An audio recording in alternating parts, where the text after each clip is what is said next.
welcome to the Future Skills Ireland podcast. I am your host, Shauna Dunlop, Director of Future Skills Needs in Solace, the Further Education and Training Authority for Ireland.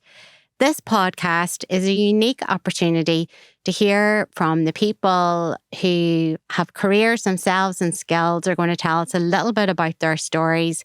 We're also going to talk about the future skills needs, the research, the statistics, everything that we're talking about at the moment in terms of skills, all with the purpose of starting a new national conversation in Ireland on skills.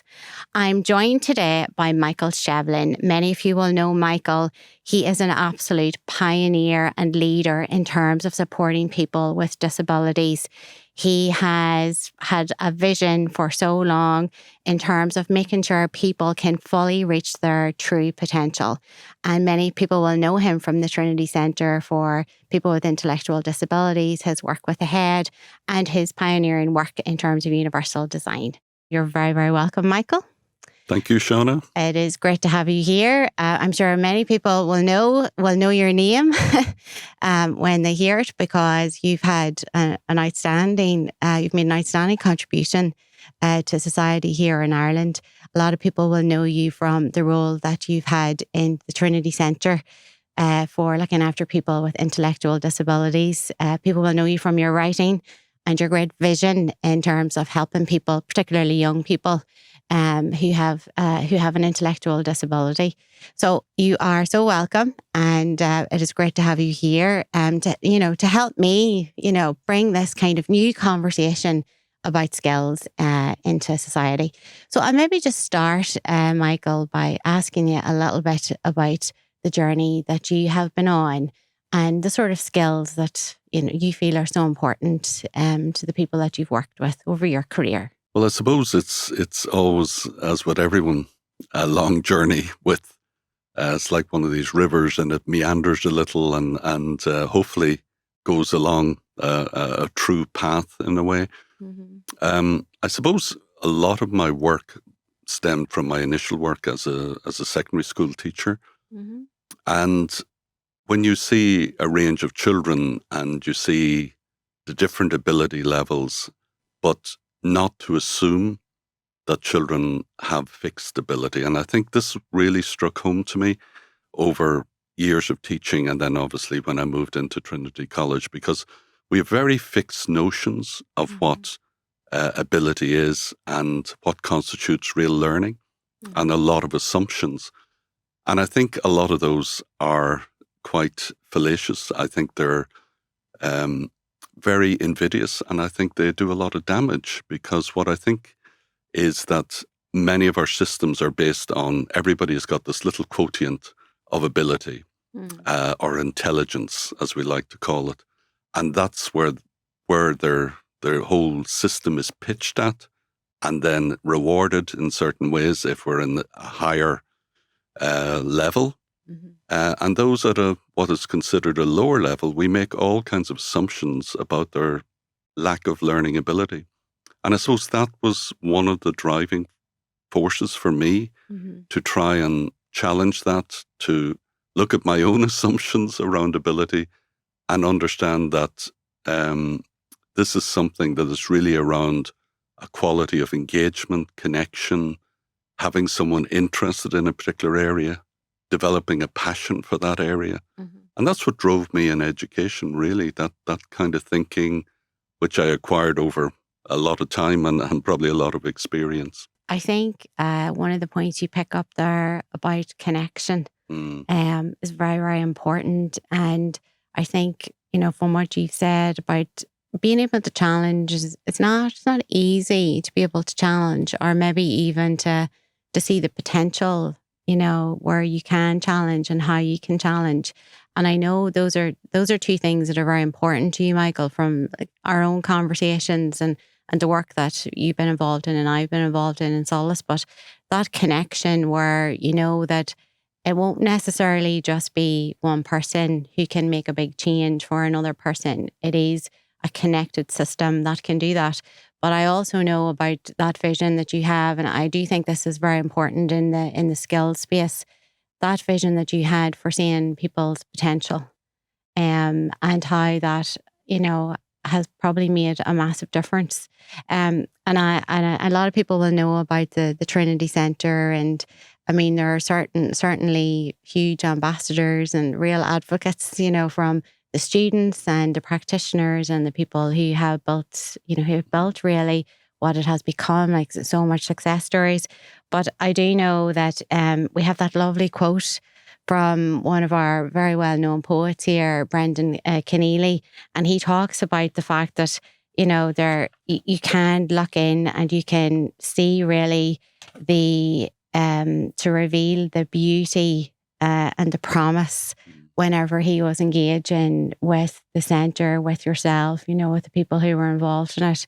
And there's a real skill in that too, isn't there? Do you know, there's a real skill in seeing that whole picture and connecting it up, you know, where you can reveal that. Well, I think Brendan Keneally, he captured, and often poetry captures, a sense of something which we would struggle and maybe spend lots of time and lots of energy trying to explain. And there's something very deep about understanding the quality of someone's life and how that can be improved. And I suppose for young people with intellectual disability, you know, I've kind of been involved to a greater or lesser extent over the last 30, 40 years. And what you'd see is the young people would start out full of promise, everybody wishing them well. And then as they got older, their options seemed to narrow and their trajectory had already been decided. And I just think education, learning, connection, relationships, building those, that's the key to having a really good society, a society that we really want to live in. And for these young people, they went through school, sometimes ended up in special schools. People cared about them, but they weren't fully challenged and engaged as learners. And so when we set up the centre, you know, 10, 11 years ago, we had two main aims. And one was, could we enable the young people to become successful learners? So it was very deliberately not a vocational program. Many programs in the past that had taken place in different sectors had focused on, well, maybe they can work in a canteen, maybe they can work in a cafe, maybe they can work in a supermarket. So it had already been decided whether the person wanted that or not, whether their aptitude was that, whether they actually liked engaging with people or not. So there were a lot of unknowns, but we'd already decided almost within the system that we knew that's where those young people fitted. And I wanted to challenge that because actually I didn't know what necessarily they were going to be capable of, but I wanted them to have the opportunity to demonstrate that.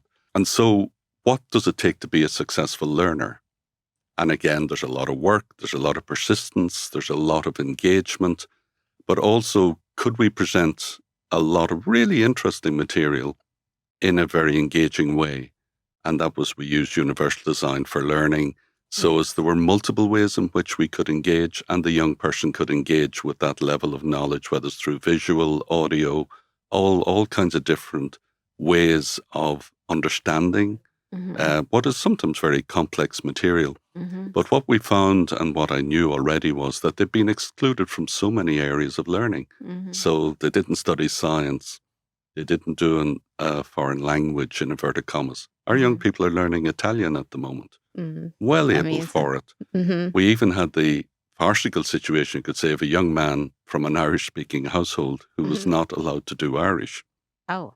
So these are some of the I suppose, barriers that arise. They're not intentional. Nobody sets out to say, no, we don't want these young people to succeed, but that's actually the net effect. Yeah. And the second part was there needed to be progression. Yeah. For young people, often they'd done lots of courses and there were promises, we'll make you work ready, we'll make you part of society. But that often didn't happen. And so they ended up back where they were, but maybe frustrated because they'd maybe seen a possible pathway. And the reality is you've got the mainstream system and then you have the parallel systems. You've got special schools. And in one way, it doesn't matter how good they are. Yeah. If they stay on that parallel track, that's where it stays. Yeah. It doesn't move into the mainstream. So we wanted to have opportunities for employment, but we didn't want to decide in advance what areas.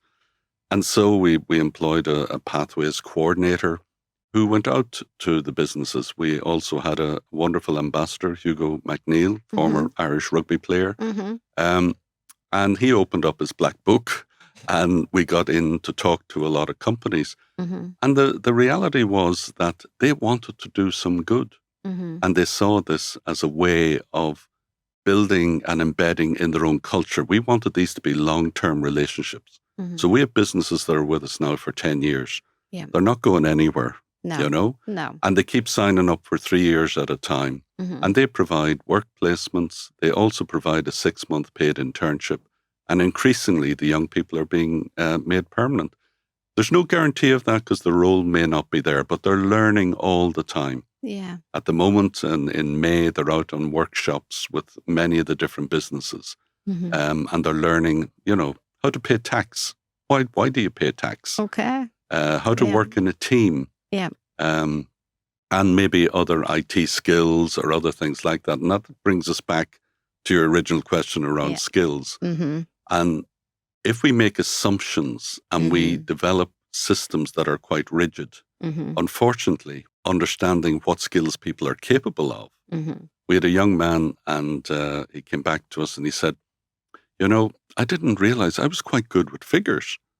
He's now permanent in an aircraft leasing company. Which and they is recognized amazing. the skills. They were able to foster them. They were able to build on, hopefully, his confidence as a learner. Yeah. And I think that's where the skills come from. Yeah. It's that confidence as a learner. Yes. And someone who's engaged becomes passionate then about wanting to know more. And I wanted to build that sense which children have of curiosity. Yes. You know, they want to know, how does that work? Yes. Why are you climbing that tree? Why are you doing this?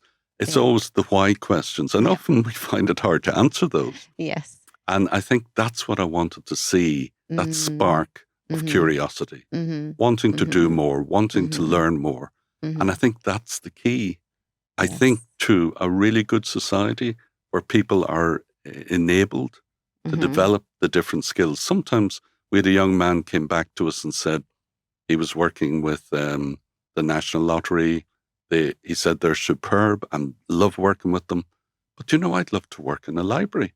And we were saying, where did that come from? And we think it was our subject librarian because we're working to make the Evan Boland Library, as it's called now, more accessible to our students. Of course, yes. And then you begin to change the environment. Yeah. And people are beginning to think, oh, are there ways in which, you know, now we've been given access to Audible books. So they're able to listen to a lot of their work. And we had a co-learning module there with the School of English where they were learning about Irish writers. And we thought, well, they should know about Irish writers. That's part of their culture. Absolutely. That's part of their background. What we didn't expect was that they identified with Evan Boland, whom our library has been named for. Yes. And she was a wonderful poet and focused very much on the oppression of women and the different barriers in society. And these young people started talking about the oppression they had felt as disabled young people. Now, if anyone had said in advance to me, your young people are going to be talking about oppression and about understanding that and about writing their own poetry and trying to express their feelings, I would have said, oh, really? Yeah. And I think we need to be constantly surprised. Yes. But we need to have the systems that don't presume in advance. Obviously, you have to have systems and you have to have structures. Yes. But build in the flexibility. And this is where I think further education, higher education, has massive potential. Yes. To develop that kind of thinking, which I think is what you're, looking at in this conversation. Well, that's as well as the actual skills. That's it. And I mean, like, so important. Some of those insights, Michael, are about, what is a successful learner? We don't really sit back and think about that. And success is different for everybody in many, many ways, depending on what background you're coming from, what it is you're trying to achieve, what you actually obtain from learning. So some of those questions, that you've asked, and obviously that's been a big part of your own skill set, because it's not easy to go in and challenge a system that is to a degree rigid, and as you say, we are in a society that does potentially continue to set norms, if you like, in terms of, how people can progress and where they can progress to. So I think that's very important. But I also think some of the things that you've managed to do there as well, in thinking about how to bring in universal design for learning. I mean, a lot of people maybe don't really know even what that is. I mean, I know what it is because we made sure that it was a key part of the work in further education and training in our strategy in the last few years. But it's really about trying to make the way I understand it, is about making a more equal space for learners to come in so that they have a chance to engage, and the practitioners are able to, think about how the learning can actually be designed so that it is reaching everyone to a degree. I mean, that's been a hugely important part of your work as well, hasn't it, over the last number of years? Yeah, well, sometimes you're using universal design, you didn't even realize that's what you were doing. Okay. Because I think in terms of teaching, your concern always has to be around the learner. Yes. And the learner obviously in context, and that's a social context. Yes. And if children and young people feel valued and feel important, and that they matter, yes, and that they belong, yes, in whatever context, whether, whatever type of school or higher education, further education, and then obviously in employment or yes, in the arts or in whatever areas that they really feel they want to belong. yes. And I think that's the core. Yeah. And then, of course, our job is to enable that to happen for the young people. And that's where universal design comes in, because you don't make all these assumptions, and that the only way of learning is by reading 50 pages of text, Yeah. or writing 5,000 words. Yes. So often a lot of the work we do is often around visual prompts or audio prompts or YouTube videos explaining something, and then getting the reaction of the young people, and then being able for them to be able to engage. Yeah. And then present their knowledge in lots of ways. So sometimes they'll do a presentation, sometimes they'll do a video of themselves explaining something or explaining a point, and a lot is around reflection on what they've learned. Yes. And what they learn is you've got to work hard. There's no shortcuts. You have to work hard. So, and I think the other thing they learn is when to ask for help and how to ask for help. That it's a kind of enabling process, because often we have this idea that asking for help is a sign of weakness or of not knowing. Whereas actually, if you present the context of saying, or the environment to say, look, asking for help is great. Tell Absolutely. us. Let us know. Yes. Because you can bet in any class I had, if one child asked for help, there were at least 5 others who were wanting to ask the same question, but maybe didn't. Yeah. And were delighted when, Yeah. I think we've all been in that classroom. Haven't we? We've all been in that classroom ourselves over the years, where you were glad that somebody asked the question. Yeah. and that's what you're creating. And that's that to me is the dynamic environment where skills will flourish. Yes. But because the people will flourish. Yes. And I think, when we're talking even about a national skills conversation, I think the idea really is developing some common vision of what we believe can be the future.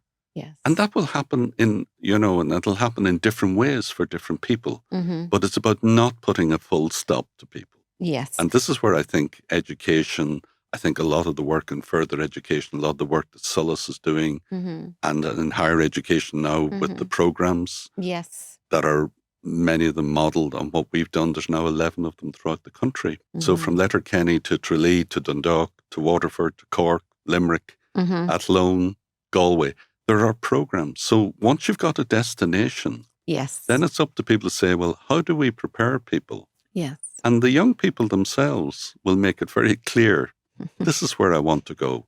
And their families want this. They want the opportunity. Yeah. I mean, believe it or not, we've had an application from somebody in Singapore who wants to come who wanted to come. Ireland Yeah. to be part Now, of this there's program. obviously lots of logistical issues around that. Yeah. We have somebody from the UK hopefully coming this year, you know? So I think there's almost like it's that Kevin Costner thing, you know, when you build a stadium, they will come, you know? And I think that's very much what you're doing. But it's all about bringing lots of people together. As you said earlier on, Shauna, this is never achieved by one person. No. You need a team. Yeah. You need lots of support. Sullus have been one of our big supporters for the last 7-8 years. And they believed in what we were doing and said, can we help you? Yes, and absolutely. then the Department for Further and Higher Education, the Higher Education Authority, Minister Simon Harris when he was there, and the ministers following have all seen the potential. Yeah.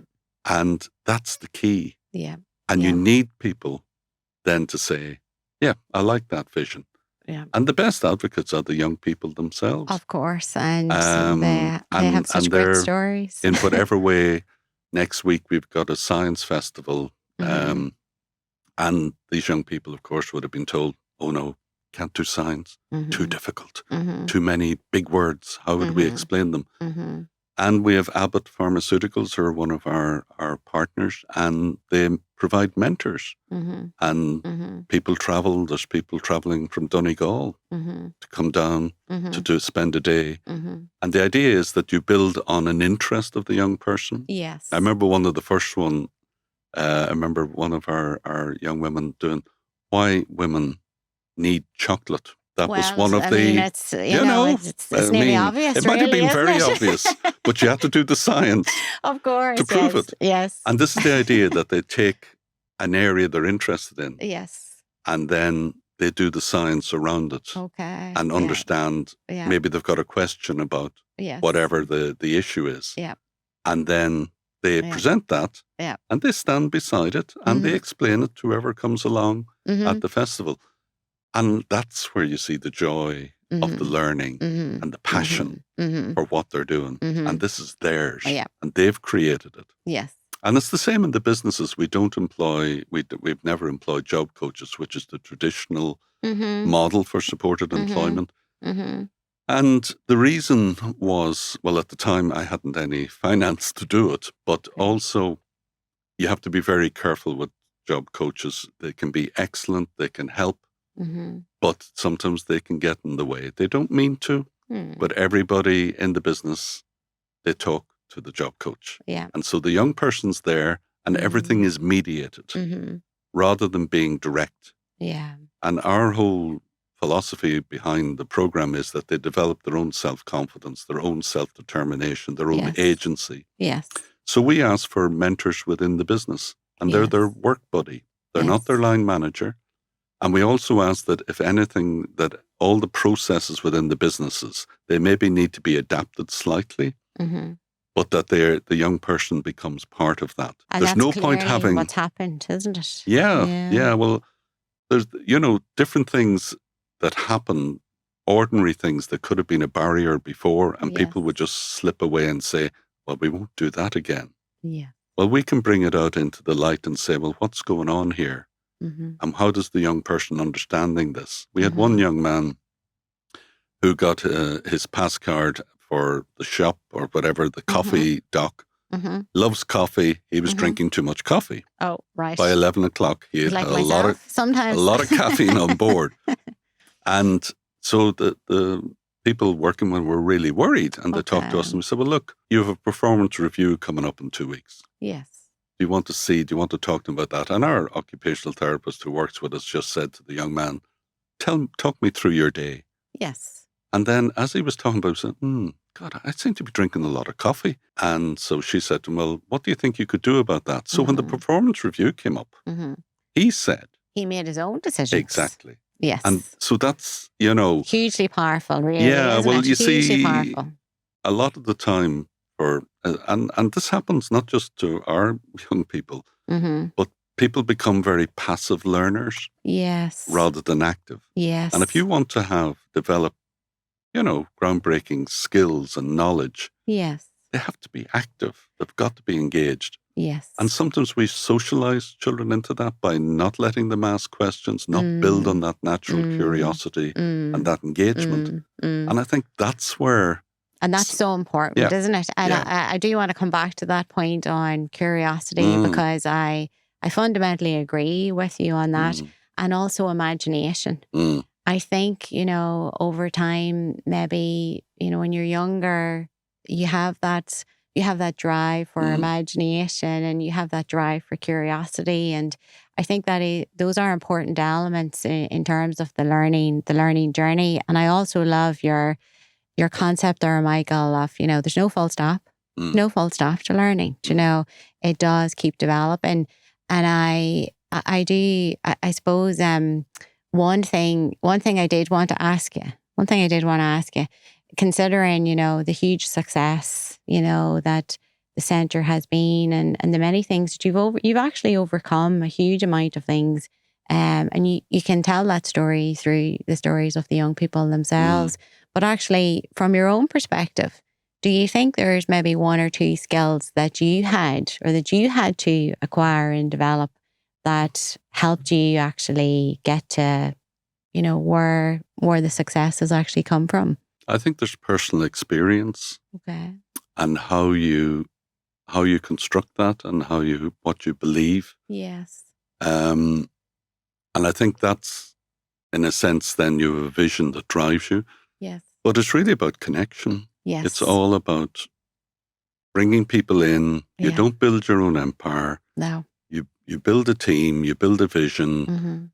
You're open to being challenged and also, and sometimes, and many of the time, you don't know the answer. Yes. But you're honest about that and say, well, look, can we look at this together? Yeah. That questioning. Yeah. And I think once people become engaged, then it becomes part of their story. Yes. Yes. Yes. And then, so whether it's a government department or whether it's a further education college. Yes. We were up recently in Collège d'Ida in Finglas.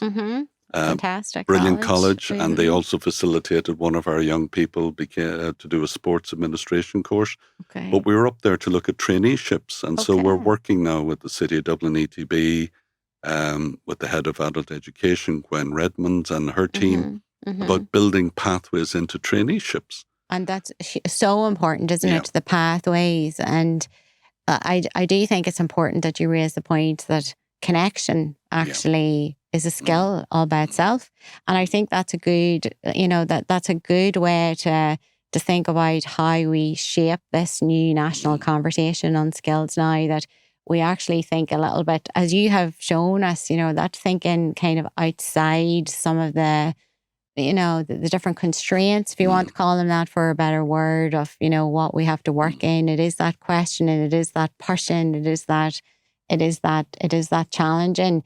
And maybe in that sense, and obviously me and you could sit and talk all day. I mean, we're both from County Armagh for a start, well, and we that's certainly an advantage. That's an advantage, Shauna. we could do that, but in thinking about what you would like your contribution to be in terms of that new national conversation that we hope to ignite here, and thinking about how we connect the stories, the careers, the skills that maybe we're not paying enough attention to, so what do you think you would want to contribute to that? Maybe even in the context of what you see are the skills that we need now in the future in Ireland for the next few years. What do you think, Michael? Well, the first thing I'd say is I think there's been enormous progress. And I think how we conceptualize skills has changed. Yes. And we're beginning to understand that there's a process involved here. Yes. And that each set or each part of the system needs to be talking to each other and listening to each other. And I find that a lot of doors that I push already half open. Okay. And I think we need to bring everybody into the conversation. Yes. And often, even with employers, it's often on a very superficial level. And sometimes, they do that because it's corporate social responsibility. They don't even talk about that. They don't even mention it.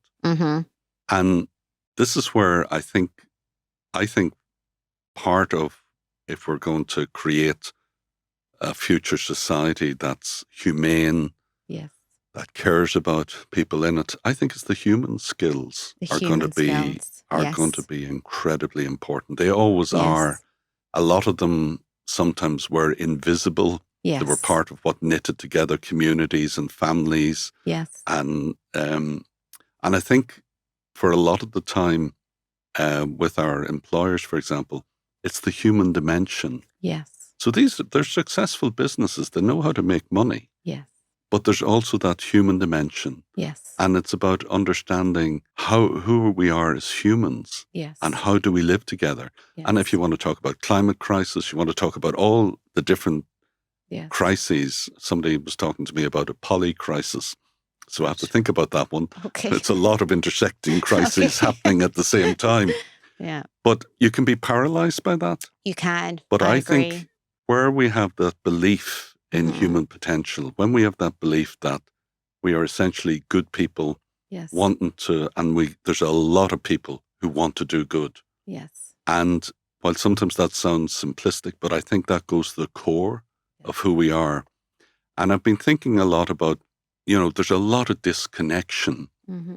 And I was wondering there, I was talking to somebody and on another program in another university, and they got together, everybody got together, the IT services, admissions, the registrar, and they sat in one room and said, how can we make this happen? Yeah. Now, the reason they wanted it was because they saw the human dimension. Yes. And sometimes I think there's a disconnect between what we're doing on the everyday basis and whether that's types of administration. And it's how we're facilitating that. But often the connection isn't made to the outcome or even to the impact. Yes. And I think we're going to understand different things around impact. Yes. Because I think we've often conceptualized it very much in terms of outputs. Yes. So you've got the key performance indicators. And I'm not saying we don't need some of those. Yes. But I think we need to think differently about them. Mm-hmm. And getting back to that person, the people part, of our, and I mean, that's it. Sometimes we forget, don't we, that actually without people, there's no point talking about skills, really, is there? Because skills are really for people. Well, I know we're kind of coming to the end now of our timing, Michael, but I certainly think that you've given us great insights there in terms of what we should be thinking about for the future, that power of making sure we're thinking about the human aspect, about skills. Building teams, connection, as you said, and the listening part as well, listening to each other. That's the best. That's one of the very, very best ways that we can connect. And certainly I think that's a very powerful and important part of, this new national conversation on skills. Well, Michael, I would like to thank you very, very much for joining me for this podcast and also for all that you have actually delivered and all the contributions that you've made to make so many lives of so many people improved and for the better. So thank you very, very much, Michael. Well, thank you, Shauna, for the opportunity. And can I just say, I am in a very privileged position. Mm-hmm. I have a great university that has supported me all along, and people who have believed in what I'm doing and what we're doing, and as a community engaging in that. And I think that's always the key to any kind of change, and also to leading, a kind of building opportunities for people. Yes. To be themselves, to be good. Yes. To make a contribution. Yes. So thank you for that opportunity to talk about this. I could talk for a long more time, but that's always the way. Well, me and you will keep talking, obviously, Indeed. But maybe at some stage you'll join me again as well. So thank you so much, Michael. Thanks, Shauna. Thank you.